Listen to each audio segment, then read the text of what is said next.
Well, hey guys, welcome to today's video. I know a lot of you guys who watch this channel are aspiring nursery people yourselves. You're trying to learn and gain information and try to figure out how you would ever start a nursery on your own. And some of you guys aren't. Some of y'all don't have any interest in it at all. You're interested in plants, or you just find what we do interesting, or whatever the case may be. But whatever the reason is, or the reasons are why you're watching, I'm glad you're here. And today I want to show you around my nursery a little bit, and I want to do it for a very specific reason. Not just to say, hey, here's what our nursery looks like, but I want to show you today what my nursery looks like, and do so to encourage you on some steps that you might take, or some hurdles that you might need to overcome in your own attempts and effort to start a nursery of your own. So I'll explain more about that as we go, but for now I want to just have a look around, and I want to show you a few things and a few of our plants, and show you a little bit more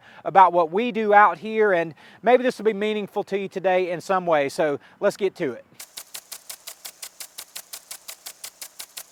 Now I've stepped over here into one of our hoop houses. We call these our shade houses, and this time of year in particular, it's very early in the spring. We're on our third week being open, and so it's the week of like April the 12th and 13th right now.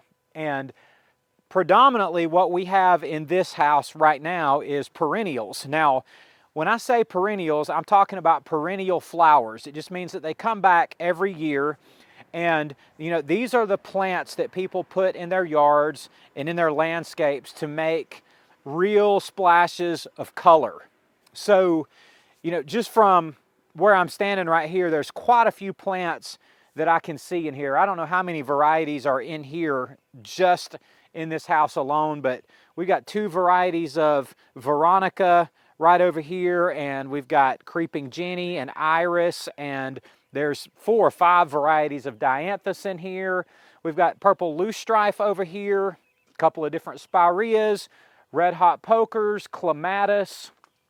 Move on down this way, we've got canna lilies, and we got 2 or 3 different catmints and candy tuft, and we've got ice plant, and we've got foxgloves, lamb's ears. And just kind of walking around quickly in here, I named off just about a third of the plants that are just in this house. Now, just kind of going through this real quick, it really gets me excited, because even just going back to last year, which was our first year full time in the nursery, we didn't even have half of this at this time in our third week open last year. We probably had 20 varieties, and right now we probably have somewhere closer to 60 different varieties of plants. I really don't know, I haven't counted them, and it's not that important, other than to say, at least for us, just our second year full-time, we're getting a pretty good variety of plants going, and we're pretty happy about that. And we've stepped over here into another shade house. I've mentioned this to you guys once before, but this is our Hosta House, and these are really starting to emerge. I'm still not ready to, you know, make a big advertising push for these yet, but you know, we've got Summon Substance Hosta, and we've got Happy Days Hosta, August Moon Hosta, Blue Mouse Ear Hosta. We got Francie, we got Guacamole back there. We've got Colored Hulk.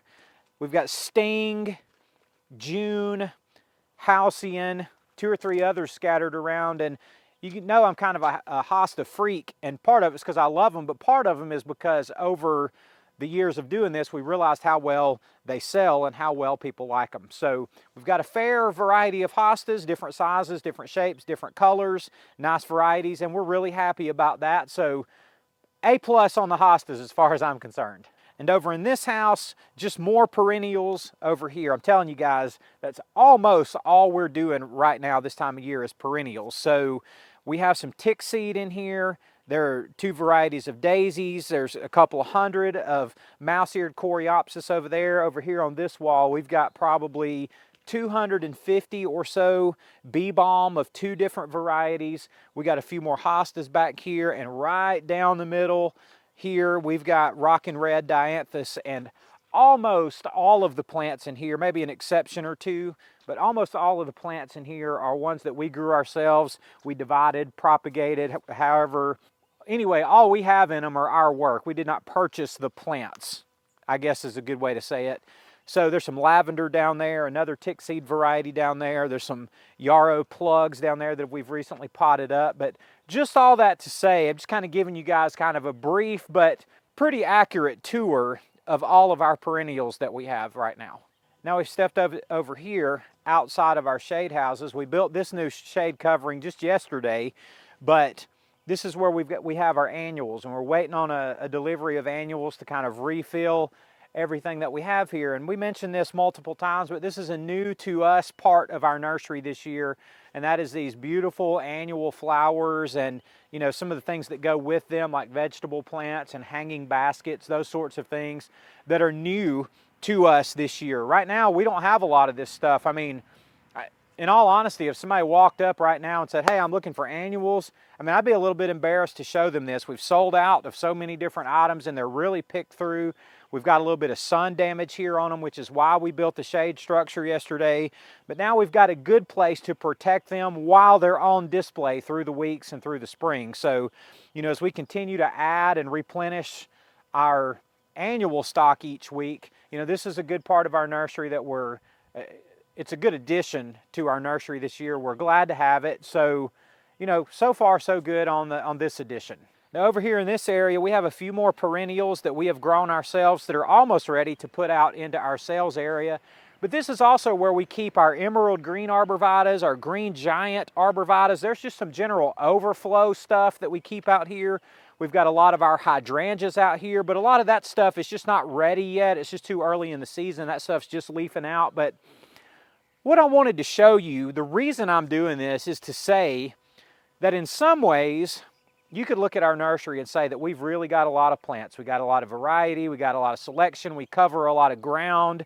It's not just all of this one thing, but you know, one of the things that bothers me a lot is when a customer comes up and says, hey, do you guys have any azaleas? And I say, no, we don't have any azaleas. Do you guys have any dogwood trees for sale? No, we don't have any dogwood trees. Do you guys have any of this plant or of that plant? And I'm just going, nope, I'm sorry, we don't have any of those. And if you're trying to get a nursery started on any scale at all, and look, we started ours from nothing. I've never had a job working at a nursery, never worked in a greenhouse, never worked with plants at all. You have to start somewhere. And if that's you, if you're trying to get into this type of business on any scale, from the smallest to the largest, I guess one of the best pieces of advice that I could give you, and it's something that I have to continually remind myself of, is that you can't have every plant that somebody could conceivably want. Now, it's taken us a few years doing this on, you know, a level from a hobbyist to extremely part-time as a side hustle to now full-time, to build up to what we're able to have now. But you know, and of course we feel like we're in the infancy of what we can do as a nursery, but you know, we had to start somewhere. And I remember one of the very first times I ever tried to sell plants from my house. I'm not saying it was the very first time, but you know, I just set up in my backyard under a dogwood tree, and I had about 40 plants just sitting there in pots around me. And I sat there in a chair and